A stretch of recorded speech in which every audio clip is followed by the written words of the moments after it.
मेरा नाम है डॉक्टर पुरु धवन और आज इस वीडियो में हम बात करने वाले हैं पैरालिसिस के बारे में। इस पैरालिसिस यानी लकवे को थोड़ा सा गहराई से समझने की कोशिश करेंगे कि आखिर में पैरालिसिस होता क्या है। पैरालिसिस यानी आपके शरीर की किसी हिस्से का काम ना कर पाना, चाहे वो आपका हाथ हो, चाहे वो आपका पैर हो, चाहे वो आपकी जुबान हो। किसी भी वजह से अगर आपका कोई भी शरीर का अंग काम करना बंद कर देता है तो इसको हम कहते हैं लकवा यानी पैरालिसिस। अब सवाल उठता है कि ये पैरालिसिस किन किन वजह से हमें देखने को मिल जाता है। अगर किसी भी वजह से आपकी रीढ़ की हड्डी पे चोट लगती है तो हमें देखने को मिलता है कि शरीर का जो निचला हिस्सा होता है, चोट से नीचे का हिस्सा, वो काम करना बंद कर देता है।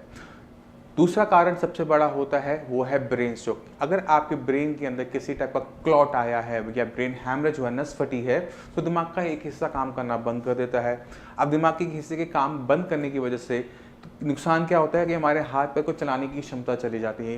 क्यों? क्योंकि ब्रेन का वो हिस्सा जहाँ पे क्लॉट आया था, ब्रेन हैमरेज हुआ था, वो हमारे हाथ पैर को चलाता था।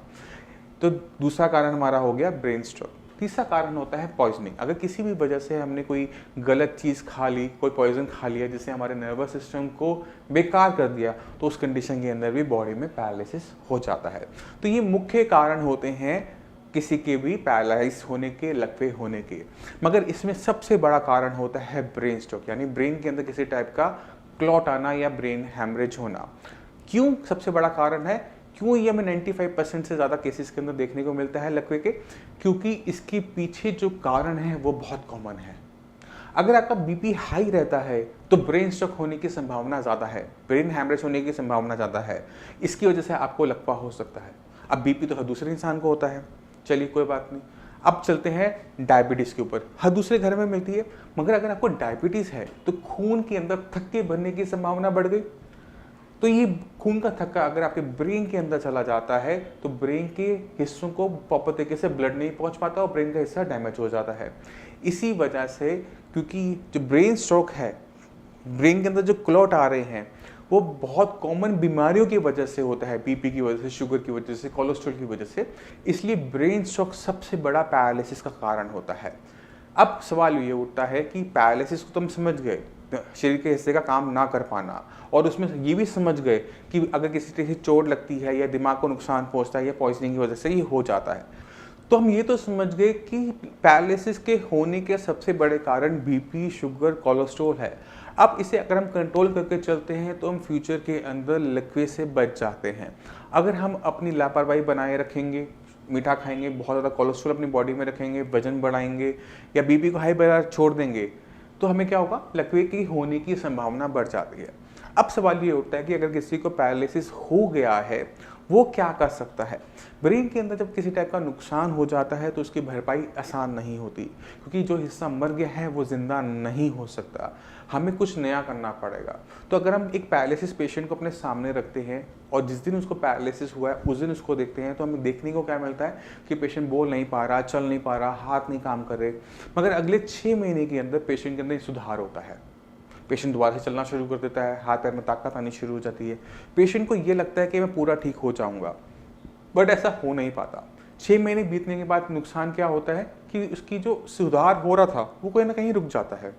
अब सवाल ये उठता है कि ऐसा क्यों हुआ कि पहले 6 महीने सुधार आया उसके बाद नहीं आया? ये इस वजह से होता है क्योंकि हमारे ब्रेन के अंदर अपने अंदर सुधार करने की क्षमता होती है। जैसे अगर हमारी बॉडी किसी को चोट लगती है तो वो अपने आप जख्म बनना शुरू करता है, हड्डी टूटती है तो हड्डी फ्रैक्चर जो होता है वो अपने भर जाता है, स्किन भी कट लग जाए तो वो भर जाता है। इसी तरह से जब हमारे ब्रेन को किसी टाइप का नुकसान होता है तो वो उसकी भरपाई करता है, और इस मैकेनिज्म को हम कहते हैं न्यूरोप्लास्टिसिटी। अब पहले 6 महीने के अंदर ये न्यूरोप्लास्टिसिटी ऑटोमेटिक तरीके से ऑन होती है। तो इस टाइम में अगर किसी मंदिर, गुरुद्वारे, कोई भी दवाई कुछ भी आप करेंगे, आपको उसके अंदर चेंजेस देखने को मिलेंगे।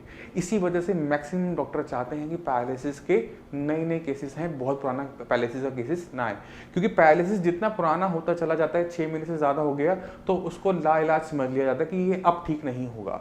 और ये शायद हम सुनते हैं, अपने रिश्तेदारों से सुनते हैं, अपने आसपास देखते हैं, पर ये सच्चाई नहीं है। क्यों नहीं है?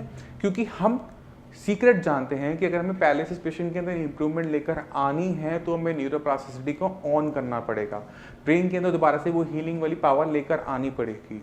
अब इसको हमें और गहराई में जाके करना पड़ता है कि न्यूरोप्लास्टिसिटी को ऑन करने के लिए हमें मेडिसिन की हेल्प लेनी पड़ती है। जब हम इसकी हेल्प लेना शुरू करते हैं तो ब्रेन के अंदर न्यूरोप्लास्टिसिटी ऑन हो जाती है, यानी ब्रेन के अंदर अपने आप के सुधार शुरू हो जाता है।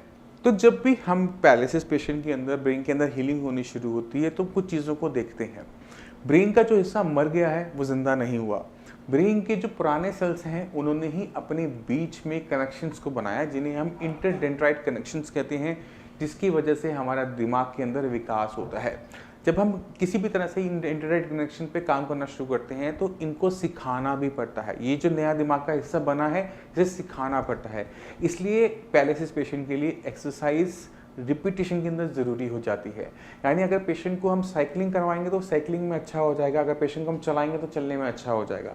इसलिए पैरालिसिस पेशेंट को अपनी एक्सरसाइज पे बहुत ज़्यादा ध्यान देना चाहिए और बहुत समझदारी से सिलेक्ट करना चाहिए।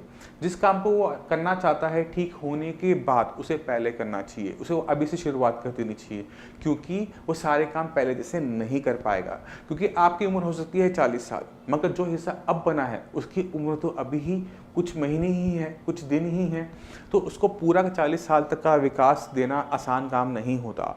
तो इसलिए बहुत केयरफुली हमें सिलेक्ट करनी पड़ती है एक्सरसाइज, और बहुत केयरफुली में सिलेक्ट करना पड़ता है अपनी डाइट, क्योंकि हम जो भी खाते हैं उसका सीधा सीधा असर हमारी बॉडी पे पड़ता है और हमारे ब्रेन पे पड़ता है। अगर हमारी बॉडी में किसी टाइप की भी डेफिशिएंसी है तो पैरालिसिस के ट्रीटमेंट में हिंड्रेंस पैदा होती है, दिक्कत पैदा होती है। तो अगर हम बात करेंगे, अगर हमें एक पैरालिसिस पेशेंट को ठीक करना है तो कुछ चीज़ें बहुत ज़्यादा इंपॉर्टेंट हो गई। पहली चीज़ है न्यूरोप्लास्टिसिटी को ऑन करना। दूसरा है किस टाइप की एक्सरसाइज को हम सिलेक्ट कर रहे हैं, क्या हम सही एक्सरसाइज कर रहे हैं, क्या हम गलत एक्सरसाइज कर रहे हैं। तीसरी एक चीज़ हो गई डाइट, कि हम क्या खा रहे हैं, क्या वो हमारे ब्रेन के लिए अच्छा है, क्या हमारे ब्रेन को वो ताकत दे रहा है, क्या ब्रेन के अंदर वो जो न्यूरोप्लास्टिसिटी है उसको वो हेल्प कर रहा है। तो अगर हम इन सारी चीज़ों को एक साथ काम करते हैं तो हम पैरालिसिस पेशेंट के अंदर बहुत अच्छी इंप्रूवमेंट देखते हैं। तो मैं उम्मीद करता हूँ इस वीडियो में आप समझ गए होंगे कि पैरालिसिस क्यों होता है, किस वजह से होता है, और कुछ आपको आइडिया लग गया होगा कि पैरालिसिस ट्रीटमेंट के अंदर हमें किन किन चीज़ों का ध्यान देना पड़ता है। फिर भी आपके माइंड में कोई भी डाउट हो, कुछ भी पूछना चाहते हो, तो शियाज के डॉक्टर्स आपके लिए अवेलेबल हैं, साइंस इंजीनियरिंग डॉक्टर्स आपके लिए अवेलेबल हैं। आपने बस अपनी रिपोर्ट्स को अपनी व्हाट्सएप करना है, डॉक्टर्स उनको देख लेता है, समझ लेता है। आप उन्हें कॉल भी कर सकते हैं, वो आपकी जो डाउट्स हैं उन्हें क्लियर कर देंगे, जो आपके लिए सही ट्रीटमेंट होगा वो आपको एडवाइस कर देंगे। अब इसी के साथ मैं आप सभी से चलने की आगे चाहूँगा।